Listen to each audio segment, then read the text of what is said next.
Fantastic. Good morning, everybody. I am Susan Murray, Director of the David Hume Institute, and I'm delighted to welcome you all here this morning to the latest briefing from the Understanding Scotland Economy Tracker. The tracker is a quarterly survey we undertake with the Diffley Partnership to ensure that the everyday lives of people behind the economic headlines stay in the front of everyone's minds. The results you'll hear today were collected in the first week of November. I'd like to thank the Royal Bank of Scotland for hosting us this morning and for the lovely breakfast and the really lovely sunny view, which always makes me feel quite optimistic when you look out and see a winter sunshine like this. Before we get to the main discussion points underway, and to keep you all safe, I'd just like to confirm there is no fire alarm planned this morning. And so if it does go off, please head to the nearest exit. We are recording the event, which is why the speakers have microphones. They do not work for amplification in the room. So if anyone is hard of hearing, please move up the front. There's a couple of seats still at the front. Now, and then I'd next like to introduce our speakers. Scott Edgar will start us off. He is the Senior Research Manager with the Diffley Partnership. He will present the latest Understanding Scotland Economy Tracker data, which track economic confidence and buying intentions over time, as well as helping us all understand and monitor economic attitudes and public opinion. Scott will be followed by Shan, Saba and Catherine McWilliam. Shan is the director of Scotland's largest recruitment agency, Brightworks Staffline, as well as a regular contributor to BBC Scotland on all topics ranging from recruitment, workplace changes, the future of work and diversity-related topics. He's also a board member of the Moray Chamber of Commerce and founder of Scotland Against Modern Slavery. He also somehow finds times to be a trustee of the Refugee Sanctuary Scotland and is a member of the Glasgow University Court. Catherine McWilliam is director of the Institute of Directors Scotland. She grew up on a dairy farm in the southwest of Scotland, and she joined the IOD in October 2021. Gosh, that's hard to say. It feels like a long time ago, doesn't it? But it isn't that long ago. After a decade of experience working in small businesses in the third sector, she leads IOD's work in Scotland and is passionate about promoting good governance and diverse leadership. So, over to you, Scott, to start us off.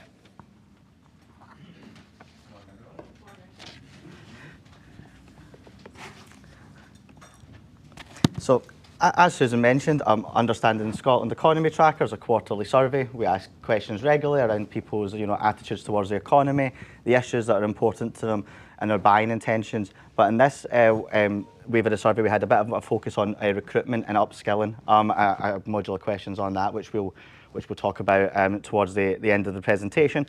As Susan mentioned, fieldwork was conducted between the 1st and the 4th of November, so not that long ago, but also long enough ago that it can feel quite long in terms of, maybe government announcements ahead of the budget tomorrow and what might happen, what might not happen, etc. over the course of that time. But responses were received from over 2,000 people, so every wave we get over 2,000 people, and that means we can do some quite neat regional analysis, some of which we'll look at in this presentation. So, if we start off, it's not like a kind of a bright start to a presentation, but if we look at how people in Scotland are feeling, we asked this really broad question around whether people think things in Scotland are going in the right or the wrong direction, and we don't really put any sort of bells and whistles around that in terms of what that means. We leave that to people's own interpretation. What do they think is right direction, wrong direction? And 6 in 10 people in Scotland tell us that they think things in Scotland are going in the wrong direction, which has been pretty consistent over this series recently. We can see a 1 percentage point increase in the people say it's going the wrong direction, and a 1 percentage point increase in people saying it's going in the right direction. However, that's negligible. The trend remains the same. 6 in 10 people in Scotland feeling that things are going in the wrong direction, and that kind of sets up how people feel about all sorts of different things, whether that's different policy things, their attitude towards the economy, how they engage with services. It does affect lots of things if there's that kind of general feeling. And we've been kind of consistently asking people, over the series, what are the top 3 important issues in Scotland today? And consistently we're finding healthcare and the NHS is amongst those top 3 amongst people. Around half of people will tell us healthcare and the NHS is a top priority for them in Scotland, followed by, cost of living and inflation, which has again consistently been one of the top issues cited by 4 in 10 people. What's interesting on the cost of living and inflation is we had seen a kind of downturn in that over the last couple of years. So if you look at this chart here, you can see the kind of second red line there, that it was kind of coming down in terms of the weight of priority, but it started to tick up again. And you'll see later on in the presentation, we look at economic outlook, it's slightly linked to that, where we see that people are becoming slightly more negative about the economy again, so therefore the cost of living and inflation is starting to increase as an issue again. You know, we've got this kind of cluster of issues under that, sitting at around between 1 in 5 and 1 in 8 people that might pick those issues. So we ask, it's a massive list, by the way, that we ask, but we can see there that immigration, 1 in 5, around 1 in 5 are selecting that as a top issue. And that had kind of gradually built over the last few waves, but it seems to have stabilised in the sense that it's not increased by much in this wave, which time will tell whether that means it's baked in as something that's an issue, or whether other issues as we get closer to the election, which is in 6 months' time, will start to overtake that as an issue. The economy is the kind of main change that we've seen in this wave. So we've seen a 4 percentage point increase in people identifying the economy as a top 3 issue. And that was the biggest change we've seen across any of the measures that we ask about in the survey. So there's a suggestion in there that perhaps people are going to be more focused on things to do with like cost of living, jobs, opportunities as we approach the election. But we're also in the context in the pre-budget talks as well. So people are been consuming a lot of news and discussion around that recently. I put that the wrong way. Now, as I say, it's a big list, so I've just kind of pulled out a few of the issues here that people are selecting, what proportion of people put it amongst their top 3. So we can see here, social care, 10%. You know, I always find that interesting because healthcare and the NHS is so high, but social care tends not to be as high up in people's priorities. And oftentimes people talk about the linkage between social care and healthcare and how that could help resolve some of the issues that we see there. So I always find it interesting that there's that sort of, you know, slight disconnect, but we'll come on to something later which is quite interesting in that space. The environment and climate change is 10% of people putting that in their top 3 issues. Now what's interesting about that is, you know, way back when we started this survey in 2021, it was about the time of COP26 and about 1 in 5 people were putting it in their top 3 issues. It's kind of tapered off since then, and now we'd see it kind of stuck around this value. COP30 in Brazil hasn't captured the public imagination maybe quite the same way as COP26 in Glasgow did in Scotland, it's fair to say. But it's interesting just to see that, you know, kind of continue. But it's different by demographics, right? So, you know, when we kind of split this up, we can see, for example, the environment and climate change is actually 1 in 5 people aged 16 to 34 would put that amongst their top 3 issues facing Scotland today. But what's interesting in this is that the economy is pretty consistent across age cohorts in terms of that increase. It's now in the top 5 issues across those aged 16 to 34 and those 65 plus. And immigration's kind of fell out of the top 5 issues amongst those aged 16 to 34. And poverty and inequality, around a quarter are picking that now as a top 3 issue in that age cohort. What I think is interesting when we look at this is that healthcare, NHS and cost of living inflation is pretty much the top 2 national issues when we look across demographics. So people are consistently highlighting those 2 kind of regardless of who they are as the sort of top issues that they're looking at. We introduced a new question this wave about local issues. So instead of just asking what are the top 3 national issues, what are the top 3 local issues in your area?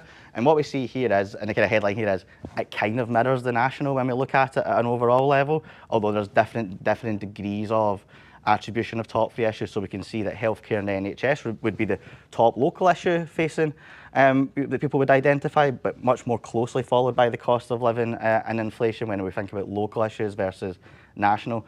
And interestingly, because our hypothesis was, oh, maybe immigration would be a bit lower when we asked it, you know, in terms of local issues, it's still 1 in 5 people would select it as one of the top issues in their local area.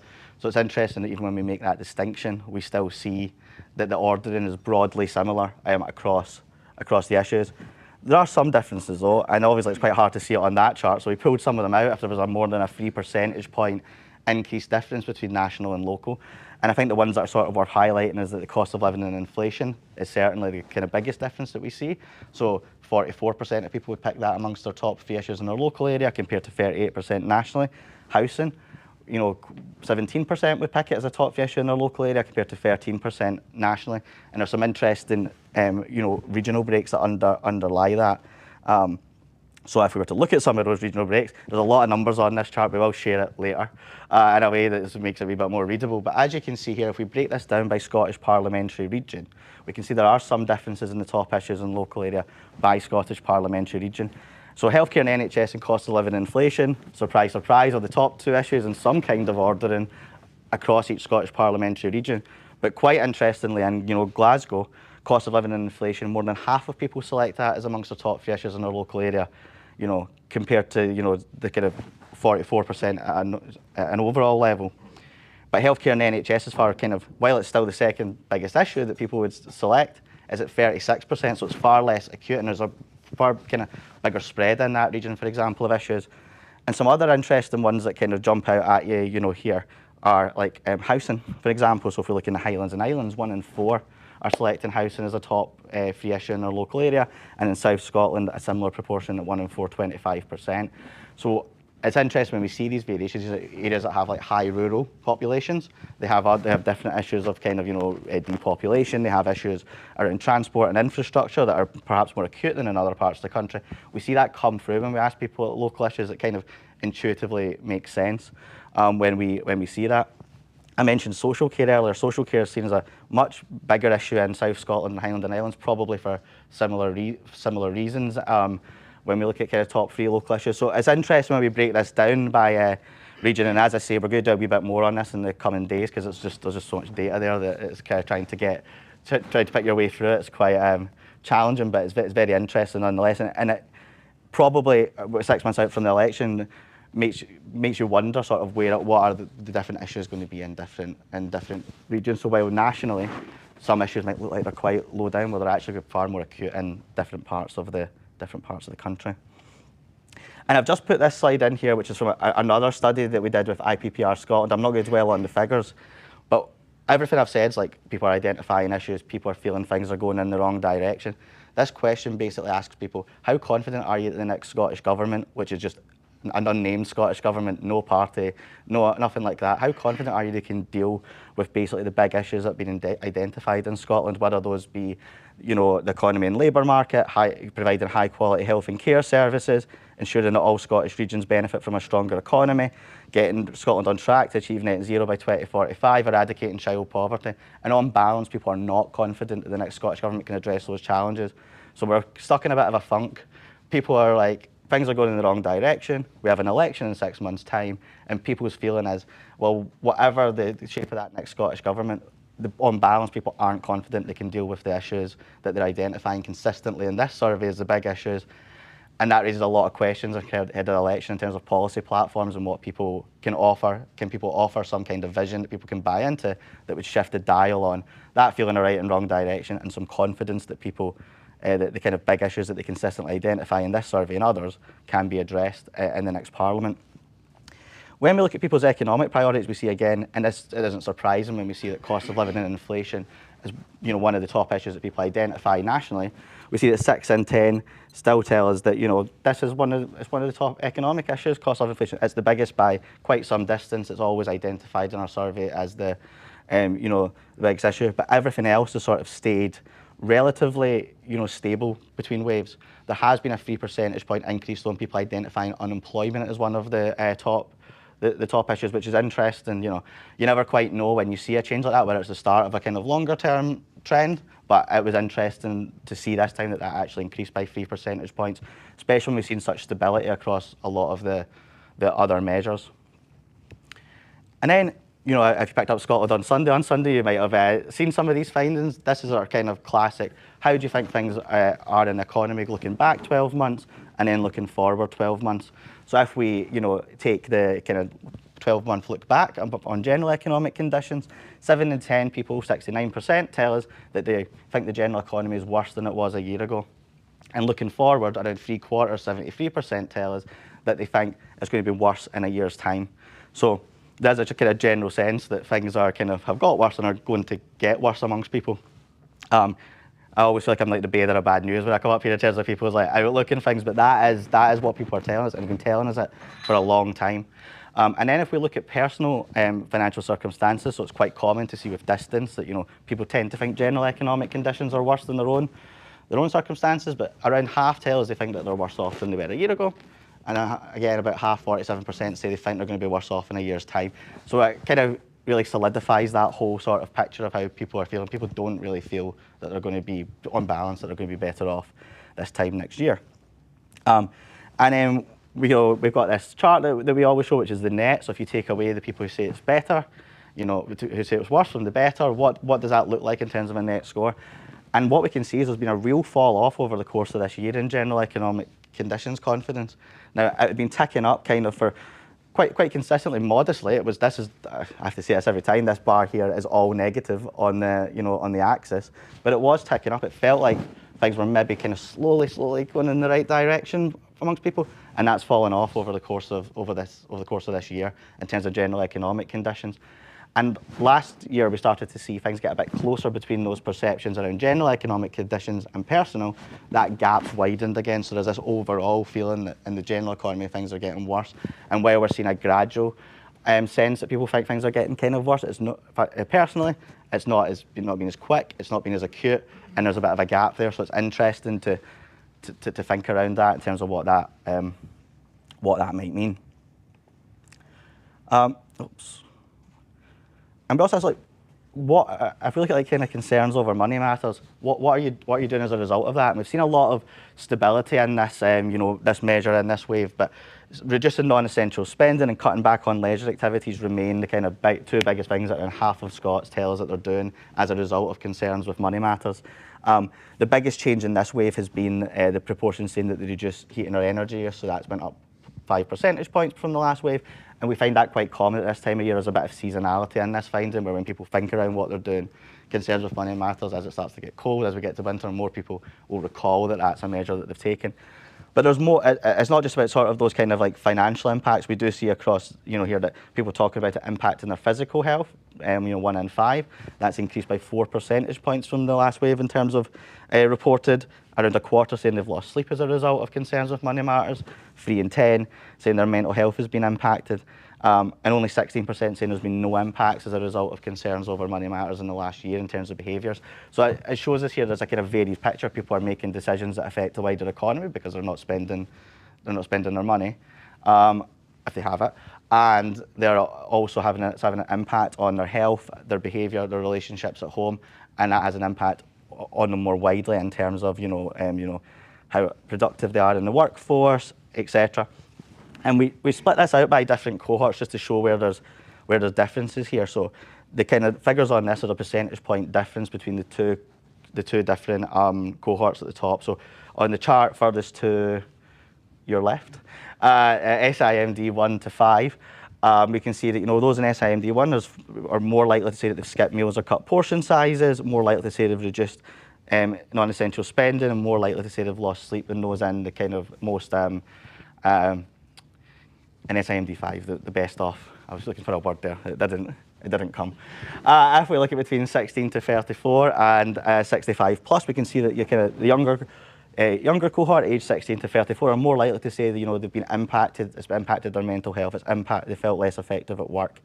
And the one that we always kind of pull out here really is around, you know, households with children, households without, who are more likely to be taken. Households with children are more likely to be taking basically all of these behaviours, more likely to be reporting them, and it has quite a big impact. We can see here. We can see that, you know, 1 in 10, there's a 9 percentage point difference between households with children and households without in terms of strained relationships at home, and a 12 percentage point difference in terms of cutting back on leisure activities. Now, what we can't know there is whether that's parents cutting back on their leisure activities to allow their children to do it, or also cutting back on their children's leisure activities. But what it does tell us is that people are taking these decisions, and it has an impact on their well-being as well as as well as financially. I keep clicking through too by accident, sorry. And if we look at there's kind of mixed satisfaction with income across the piece. So if we look here at people's satisfaction with their income level, we see around 4 in 10 tell us they're dissatisfied with their income. You know, around 4 in 10 saying that they are satisfied with it. In terms of covering the cost of living, around half are dissatisfied with it. Their income covers the cost of living. And, you know, when it comes to meeting their own household bills, around 45% are satisfied that they're able to meet their household bills. Job security is an interesting one. We see that, you know, and we strip out people here who it doesn't apply to. We see around 2/3 say that they are satisfied with their job security at this time, and 1 in 5 dissatisfied. And those who are, you know, people are broadly satisfied that their employment provides them with enough hours. But we can see here there's kind of a mixed picture in terms of how satisfied people are with their income and whether their income covers the cost of living. And we shouldn't be surprised that the kind of demographic differences that we show in kind of cost of living behaviours and all that, they kind of follow through here they follow through here as well. And also people who are more likely to be dissatisfied with the economy or feel they'll get worse off are more likely to be dissatisfied with their income level or their income covering the cost of living. And I mentioned at the start we ran a module just around sort of, you know, training, skills, employment, and how people felt about that. So what we see here is, you know, that actually 6 in 10, roughly 56%, tell us that they agree that they will need to retrain in order to, you know, think they would need to retrain or upskill if they wanted to get a new job. That's higher amongst those in the sort of most deprived areas compared to the least deprived. 27% disagree. I mean, that's more likely to be kind of older people as well who probably just aren't looking to upskill or aren't looking to kind of change career at the kind of point in career that they're at. A third say they're concerned about their job security in the next 12 months. And interestingly, when we think back to those findings where people have got these perceptions that things might get worse in the next year, only a quarter tell us are confident that their wages will rise in line with the cost of living in the next 12 months. So perhaps it's not surprising people don't think there's going to be such a rosy picture going forward if they're already making the decisions that we've kind of shown in this survey, and in the next year don't think their wages are going to rise in line with the cost of living. 1 in 5 tells that they've not had any training from their employer since their initial induction, which when we think about that 56% up there who say that they would need to train or upskill shows perhaps a bit of a gap there. And there's not much confidence that there'll be more job opportunities in Scotland in the next 12 months. So around 1 in 10 tell us that they're confident there'll be more job opportunities in Scotland in the next 12 months, but 7 in 10 tell us that they're not confident that there'll be more job opportunities in the next 12 months. So that's a run through the kind of high level of all of the findings from the survey this time. I'm sorry I don't come with more positive outlook, I don't come with more positive news, but I think what this really shows is that these attitudes that we've been looking at for quite a long time, they're there, they're persistent, and people aren't confident that things are sort of moving. So there's a challenge for a budget tomorrow and an election in 6 months' time to see if there's something that can unlock that and move that a little bit. Thank you.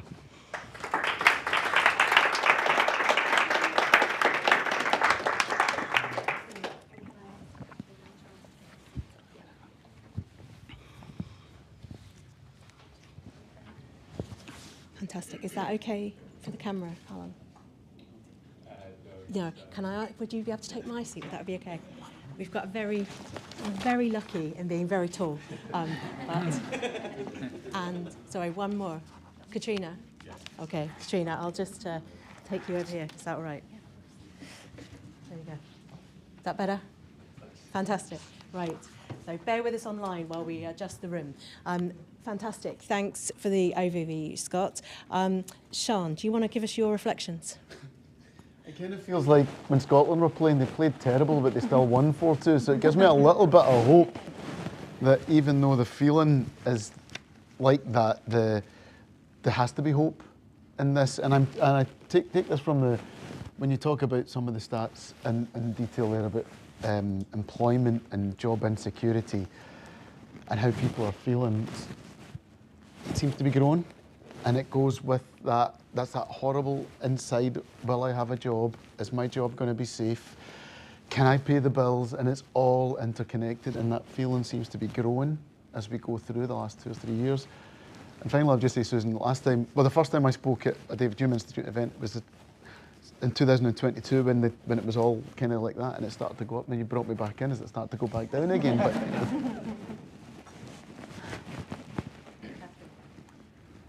yeah, it's quite stark reading, isn't it, this morning? I think that it's no reassurance from me coming through, because actually what Scott's talked to is exactly what our members are telling us as well, quite consistently through the IOD's kind of research. For those of you that don't know, we're a membership body for kind of director level and decision makers, cross-sector, cross-industry. Across Scotland, the bulk of our members sit in the SME space. And I just was trying to kind of sum up one sort of sentence or something to stay with people, and I came up with, the bottom line is that the conditions for doing business are not favourable, and therefore decision makers are having to find a new gear to move into in survival mode to keep the lights on. I can understand where the unease is coming from you know, the people surveyed, because people are having to make really quite difficult decisions. We're hearing from members almost on a daily basis about the difficult decisions that they are making. I think I'm particularly struck by the data around training and development. Obviously, that's something that we are incredibly passionate about as IOD. We do an annual survey of our members, and we're told kind of upwards of 80% are really committed to training and development, not just themselves, but also their staff teams. And personally, really quite concerned that that's going to be seen as a nice to have rather than a have to have. And Shan, what are you seeing in terms of the labour market? I was asked something yesterday and they used the word fluidity. Is that what you're seeing? And what does it mean for the audience? Well, there's more people looking for work, right? And okay, Scotland's unemployment rate is slightly better than the rest of the UK, but we have more economically inactive people per head of population than anywhere else. So what we've seen, or what I've seen in industry over the last 9 months, is there's a contraction. So people have been laid off. There's been unemployment, there's been redundancies. So you've seen fluidity, basically, as I said, there's more people looking for less jobs that are out there. So where we saw a number of years ago the labour market was tight, we do see it really, really tight in certain sectors. In other sectors, it's completely different. I'll give you an example of that. As a UK stat, but we see it more pronounced in Scotland, is that graduate jobs are down 35% in a year. So that's their advertised graduate jobs in a year. That's significant because we're in a city with a number of universities, just like Glasgow, but we're seeing our young people coming out of those universities and unable to find work.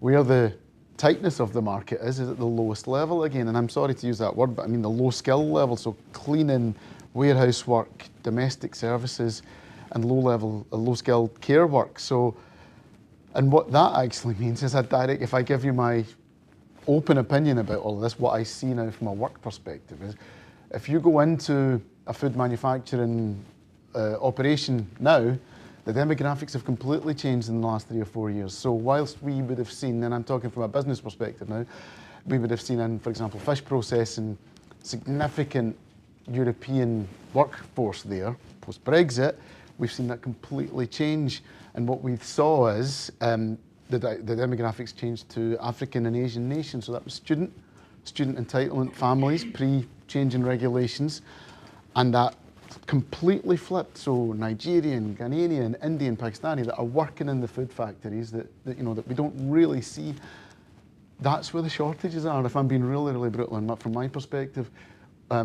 So the mismatch is still there and it still carries forward just now. And do you think it's that those jobs aren't attractive to the people that are economically inactive, or is it that they're not supported in a way to access them? I think there's 2 points. If I take my first initial thought on that from historically, well, these people could do these jobs. There's plenty of jobs for them out there. These are the jobs that we, and I'm putting inverted commas, traditionally don't want to do, right? That's why they were Latvian, Lithuanian, Polish, Bulgarian, and it came through EU accession that were taking these roles. So we can't suddenly say, look at all these people that are economically active that are working age, and let's get them into these factories or into these care homes. That's not going to work. And actually what we also have is this change in our health, which is far more pronounced than we've ever seen, and workplaces are seeing this now, and it's projected to get worse, is obesity and mental health are the 2 things that are going to be impacting the workplace. Mm-hmm. And that's why we have so many more people economically inactive in Scotland at the moment. So actually for those employers, like those industries that I'm talking about, they need to completely redesign the work and the jobs and how that looks, and flexibility is the biggest part about that. But actually, when you look at shift work and 4 on 4 off and 5 out of 7 or what all these things are, or 12-hour shifts, that's not going to be suitable for the workforce of the future. So we just have to accept that change is coming and workplaces will be very, very different as we go forward. And Catherine, do you see workplaces adapting to that? Trying to, but I mean, ultimately there is a bit of a cost to that, whether it's time or resource or finances. I think I agree with absolutely everything that Shan has said, but I think we also need to recognise that a lot of this is interconnected. We talk about specific groups within our society, but access to housing and amenities and the ability to kind of move around to where the jobs are is also, it's really competitive if you're trying to get on the social housing list. And again, perhaps that's where some of this kind of worry around immigration is coming from as well, because it's just there's this tightening of everything and the competition. we are definitely seeing that kind of, I think you'd used the kind of 16 to 34 age range, Scott, which personally was quite insulting because I realise I've moved up a box, which didn't really enjoy. But, you know, we are seeing very different attitudes coming through from kind of Gen Z and Gen Alpha, I believe it is, that are in education at the moment. And I think there's also something around the fact that we potentially have 5 generations in any one workforce, very different attitudes, very different life experiences. So how do we, you know, how can my members as leaders kind of adapt and mitigate for that? And again, it comes down to capacity, time, resource, training. Everything is so interlinked, and we need to find ways to unravel that to try to make it a bit better.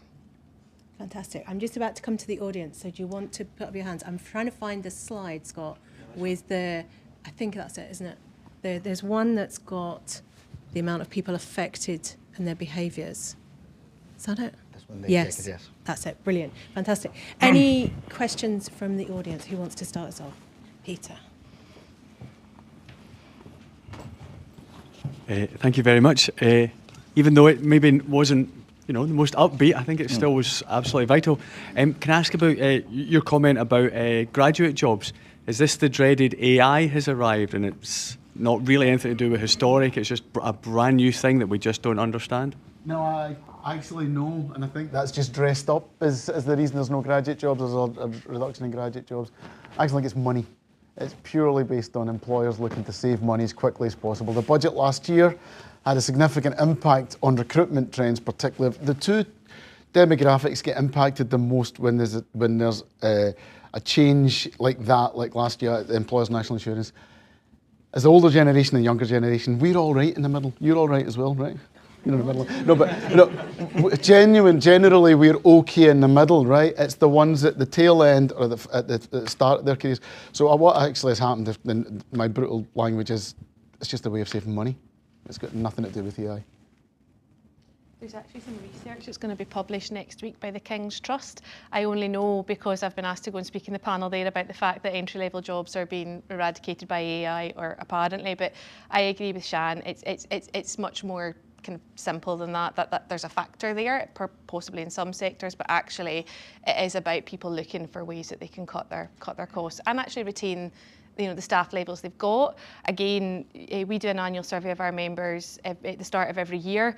I was just saying to Scott, at the start of 2024, there was a cautious optimism coming forward. You know, we were, you know, general election in the UK. People felt that kind of from a growth point of view, their organisations were in good stead. Same survey at the start of this year, post-budget with the national insurance contribution increases, all of a sudden finding the right skills wasn't an issue because people just weren't going to be looking. Good morning, I'm Keith Robson from the Open University in Scotland. So it's really interesting to see that last slide on skills and upskilling. It's something we've been literally banging on about to the politicians the last 2 to 3 years. We've seen the Flexible Workforce Development Fund cut, we've seen the Upskilling Fund cut. We do an annual business barometer and employers are telling us they'd like to train their staff, and there's quite a gap between what they think they could do to train the staff and the fear of the staff leaving and what the staff would like to get trained on. And that would encourage them to stay. More than happy to share that through Susan's team with them that it's interested. I suppose what I'm really looking for is, do you think there's going to have to be a change in the next Parliament? Our naked plug for our manifesto, hashtag part-time learning works. We think there's got to be a focus away from that 4-year undergraduate degree into shorter, sharper, flexible, modular learning that will help employers, that will help people go out and get the skills to get those jobs. Any comment for the panel? I will jump in on that, saying, Keith, absolutely. I would love to see that data. And actually, that is a question we could realistically ask in our next State of the Nation survey to get, you know, where our members are. Because personally, I could not agree more. I think it feeds into that idea of being flexible, looking at ways that you can support, you know, different groups and different generations in the workforce. And I think that flexibility is absolutely key. There's no such thing as a job for life anymore. And we have to accept that.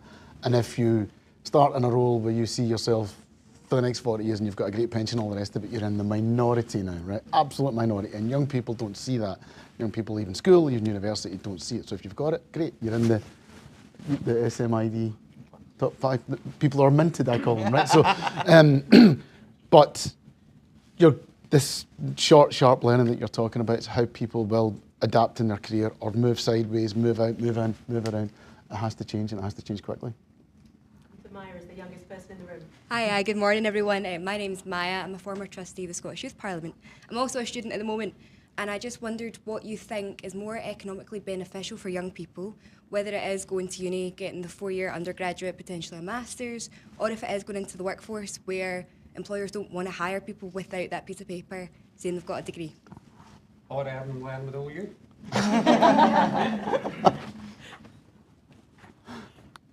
You want me to go first? Yeah.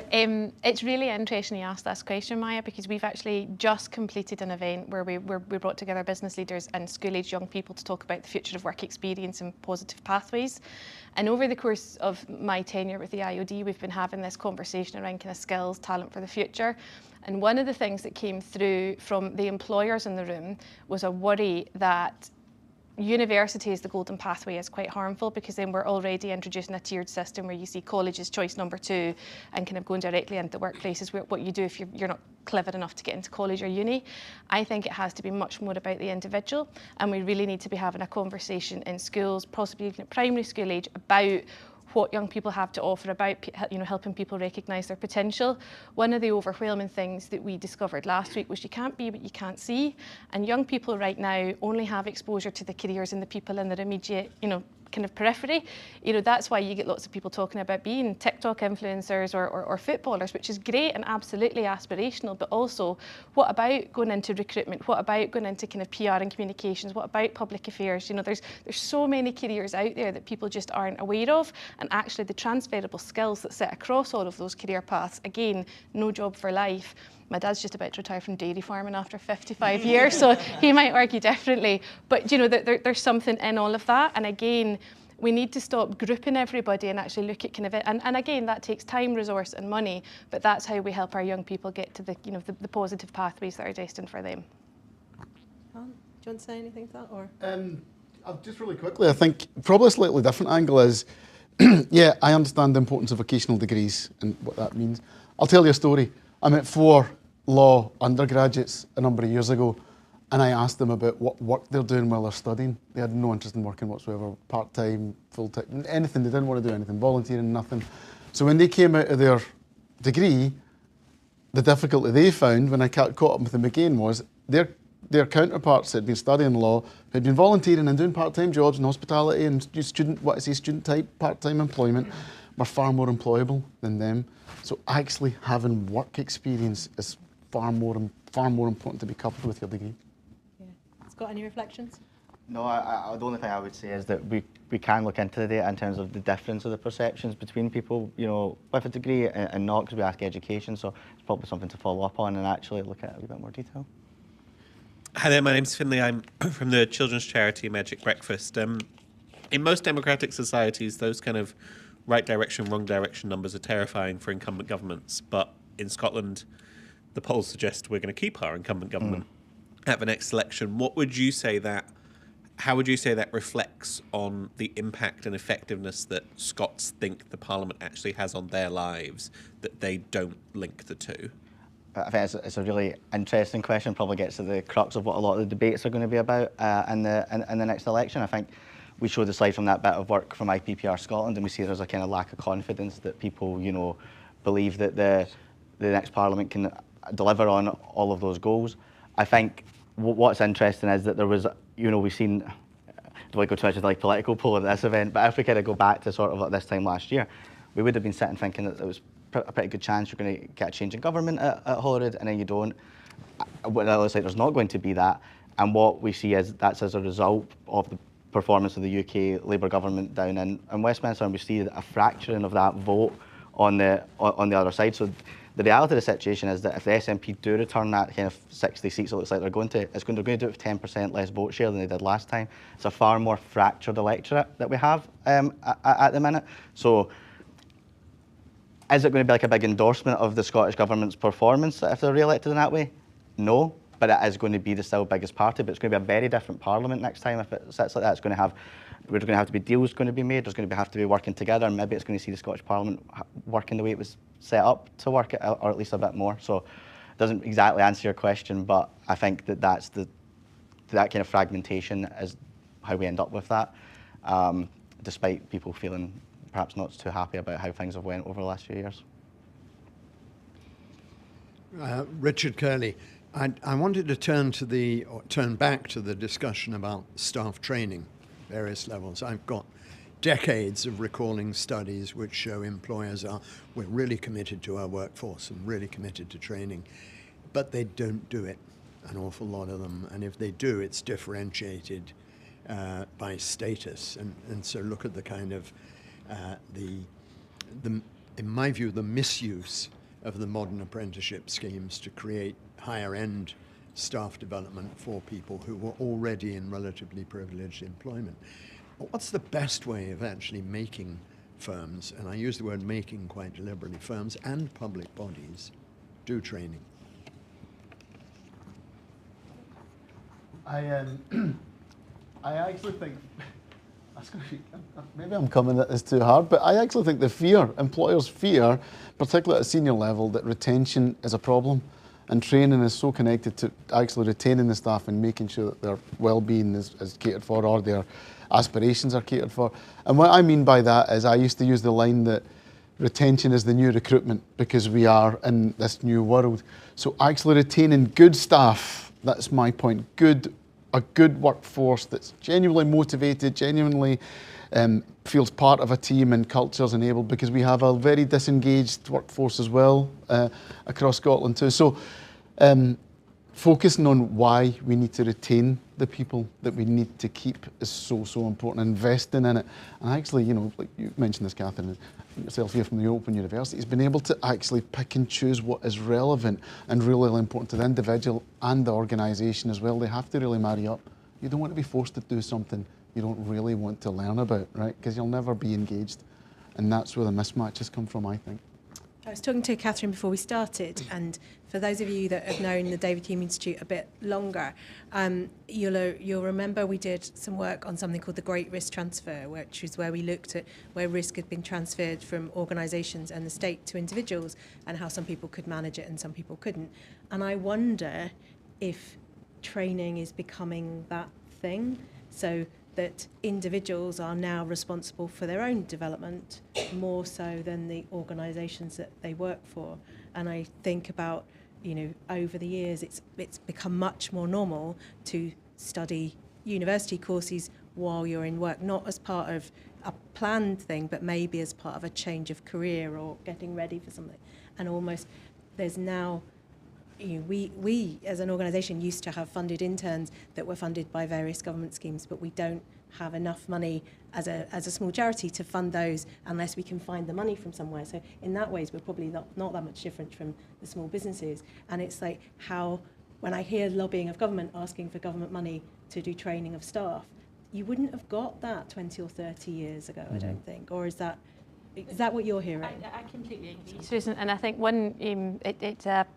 in Wales, our counterparts, actually the Welsh Government, are prepared to part fund training and development up to 50% to support staff, training and development. And I would love to see something kind of echoed in Scotland, but we just, again, the argument is you don't have the money.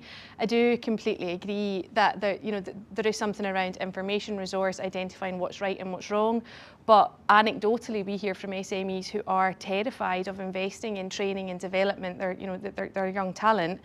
They spend that money, they get them trained, and then the bigger boys come along and go, fantastic, you can just come right in here, we'll pay you 10 grand more. The SME can't afford to do that because they've invested in that individual, and the idea is that they recoup that back. So there is definitely a mismatch. And I think it's a very valid point and a really worthwhile conversation to have. I'm economist, so I've got an observation and a question. The observation was on one of Scott's slides, where he was asking people how next year was going to look and what last year looked like. It reminded me of a legendary speech by the Albanian dictator Enver Hoxha to his comrades one New Year, who said, "Comrades, I've got some bad news and some good news. The bad news is this year is a lot worse than last year. But the good news is that this year will be a lot better than next year." Upon which all the comrades clapped and applauded.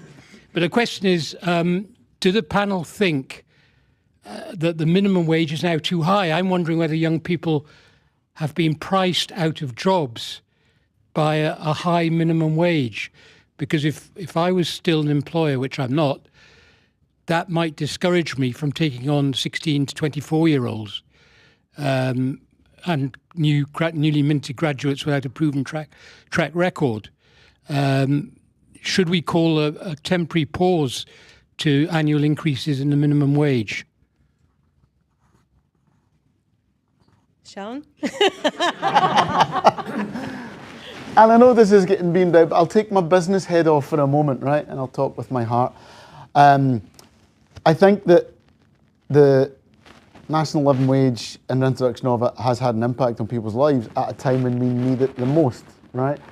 That's clear because people can't afford to live, and that's the concern. And the mental well-being of those people, Scott and the presentation showed that, particularly those with children. That's absolutely frightening. That has a long-term impact on society. So, with regards to the minimum wage, no, I think it should be kept in place. It has created a living standard for people, even though it's been very difficult to keep up with the cost of living, has just been demonstrated. So we can't take it away, and we can't. I think if you do that, the difficulties in people's lives will become even more apparent. But from I put my business head on, I can see the difficulties it creates, along with employers' national insurance at last year's budget, which has led to the impact in the economy and what we see in training and graduate jobs and lower skill jobs, etc., etc. So there's a balance in here somewhere, and it's finding that real perfect balance.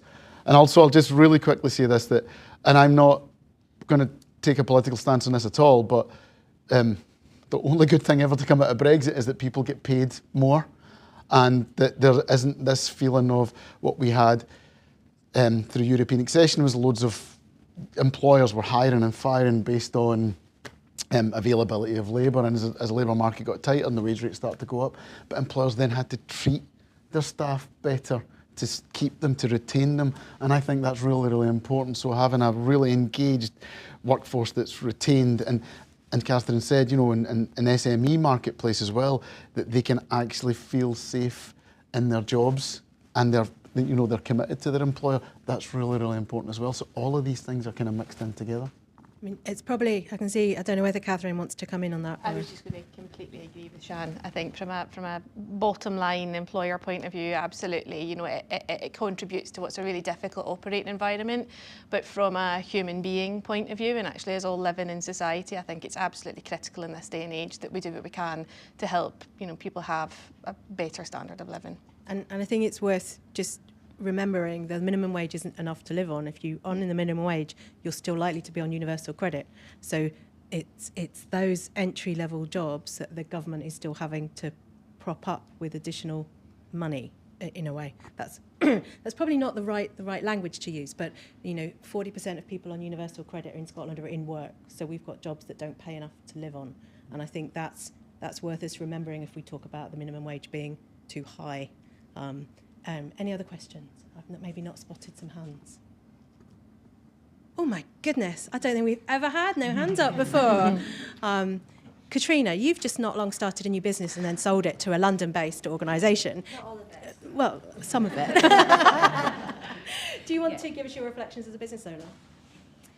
Yeah, I thought some of the reflections on the younger workforce were really interesting, because when I started my consultancy, a couple of people who'd already run businesses said to me one of the biggest challenges you'll find is hiring young people, keeping them as well, retaining them.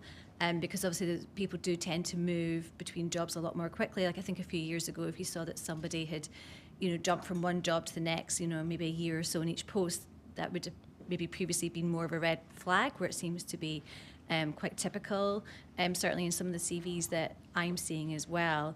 So I liked the commentary around how to retain staff in terms of development, considering their well-being as well. And I've also, heard from people who've been running businesses for longer that I think this sort of new cohort of the workforce coming out of education or coming into work, they are more aware of what would benefit them in the whole in terms of work-life balance, their overall well-being, mental health support. So it feels like a very different landscape even to when I started working sort of 15 years ago. Do you see the landscape changing, Catherine? Yes, definitely, and I think there is. I think there's quite a lot of grumbling sometimes within my network around the the youth of today and the expectations, and I think there's a happy medium to be hit there, because I actually think there is so much talent coming through. Again, to refer back to that event we had last week, these young people were aged 14 to 16, and I have never seen a more prepared group of people come in with the right questions, the right attitude, and really trying to take advantage of the opportunity about being in the room with employers. So in the interest of finding some positivity in today, I think there are some real talent coming through, and I think my plea would be, how do we, as those that are already out there in this space, how do we nurture that and support it and bring it on? And if I may be incredibly shameless, 2 plugs.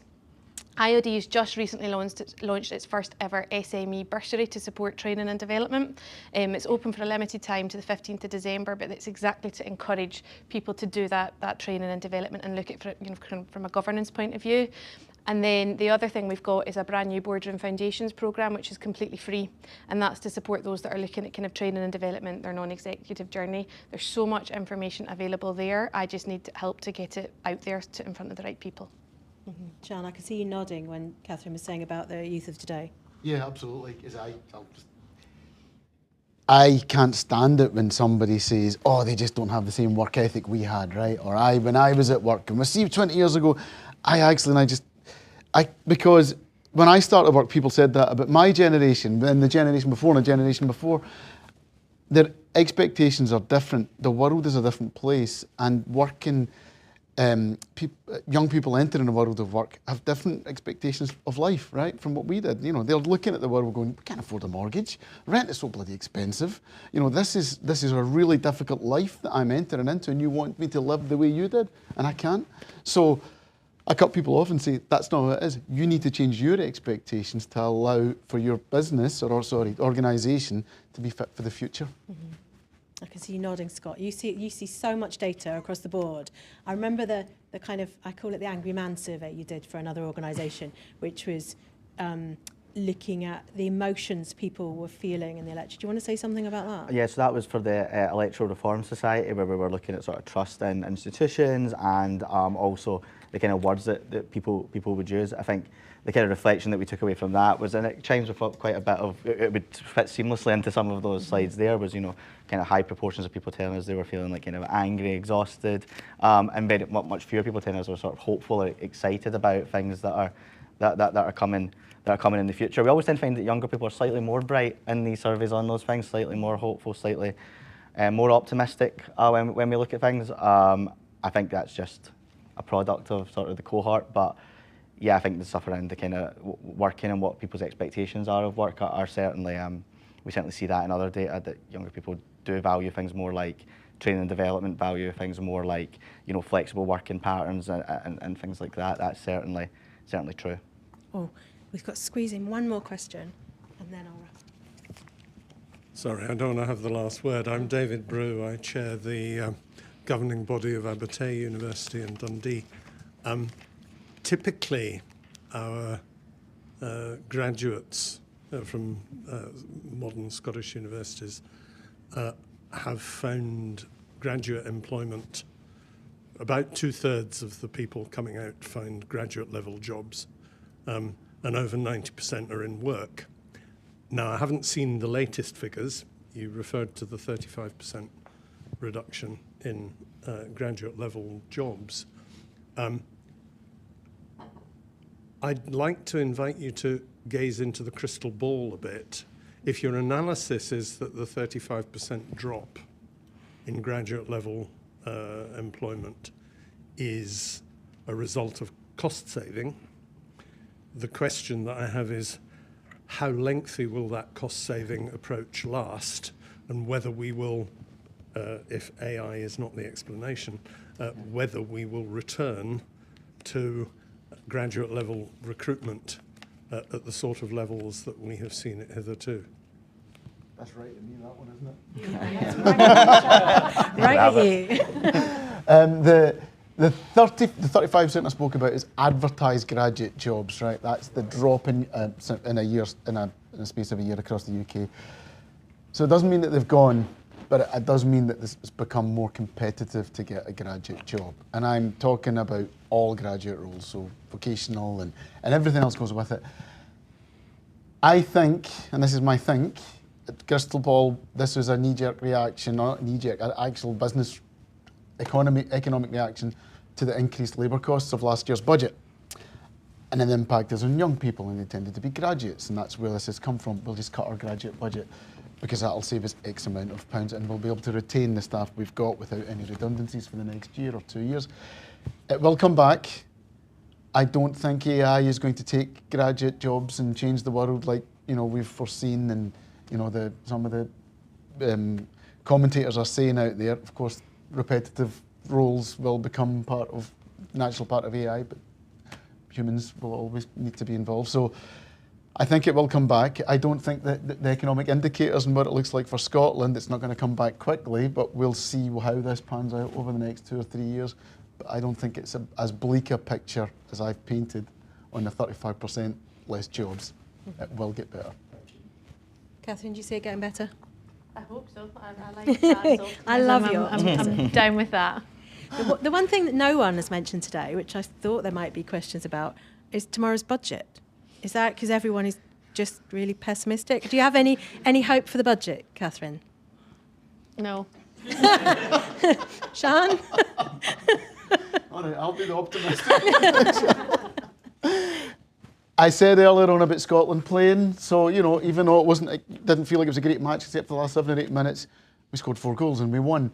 So I really hope that the UK government are looking at what's happened to the economy, some of the things that we've discussed, how people are feeling across the 4 nations, and realising that balancing the books, whatever it might be, but actually giving us a better economic outlook and making us feel like there's a better economic outlook. Because I think that's a really, really important part about it. So the budget isn't just what she says and what comes out of the government, it's actually how it makes you feel, right? And that feeling last year was pretty bleak and pretty horrible, and we're still feeling the pain of that. And actually, you look about what we're talking about in immigration and all those types of things that have really risen to the forefront of people's minds across Scotland. If you can tackle that feeling, maybe we could get some hope over the next 12 months as we go into election time. Scott, hope? I mean, I think people are hoping that there'll be something in it for people. I think that one thing I would say over the kind of last few weeks is what we've seen, the handling of it doesn't inspire confidence for people. People don't expect tomorrow to hear something really positive because ideas have been drip fed out and then pulled back. So I don't think that creates an environment where you feel confident in what is going to be said. Yeah. There's a real thing about trust, isn't there? And I think we all naively perhaps were hopeful last year, and it was quite devastating. And I think you've got to think about the knock-on effect, the Scottish government reaction, and just whatever happens tomorrow, we need that to not be knee-jerk, so that we can actually try and build a bit of confidence ahead of the elections next year. I was in a session yesterday on some UK-wide data, and it was very much I'm being told to move that way. Okay. Sorry, I'm not allowed to stand in front of the screen because it flickers online. And the UK-wide data was saying even those that have got money are choosing not to spend it at the moment because they're scared of what's coming. So if there's any hope for me in the budget, I would like people not to be scared of the future. But given what's happening in the state of the world, I think that's probably a big ask. I do have hope from the work that you mentioned, Catherine and Shan, on the next generation. I think the developing young workforce of stuff that's going on in schools, every school across Scotland, it is quietly changing attitudes of teenagers to work. They're really thinking about a whole range of different jobs that I certainly wasn't aware of when I was at school. And I think this generation coming through that have consistently been exposed to a whole range of careers that would not have been on their radar if DYW wasn't there, I think it will make a difference. I think the challenge will be for those in their 20s now that maybe the world is changing fast around them, and that's the generation that will need maybe an extra hand and maybe some more support to get into roles. Anyway, I'm rapidly running out of time. I can see Alan signalling at me at the back. There's so much for people to take away from today, and before I bring the discussion to a close, I'd just like to highlight, if you've enjoyed the discussion today and you're not already subscribed to the DHI mailing list, please do so to make sure that you don't miss out on future lively discussions. We'd love to hear your feedback about this event. Scott, could you go and flick to the final slide for me? There will be a QR code appearing on the screen very shortly. If you can scan that and then give us your feedback, that would be wonderful. And please remember, we are a charity and we can only continue to bring you free events as a result of donations. So if you've enjoyed the conversation and you found it useful, please do not hesitate to get in touch. We'd love to hear about how you'd like to support us. And then it's just down to me to give thanks to our speakers and our lively audience and the Royal Bank of Scotland for hosting us in this lovely space. And thank you to everyone. Enjoy the rest of your day.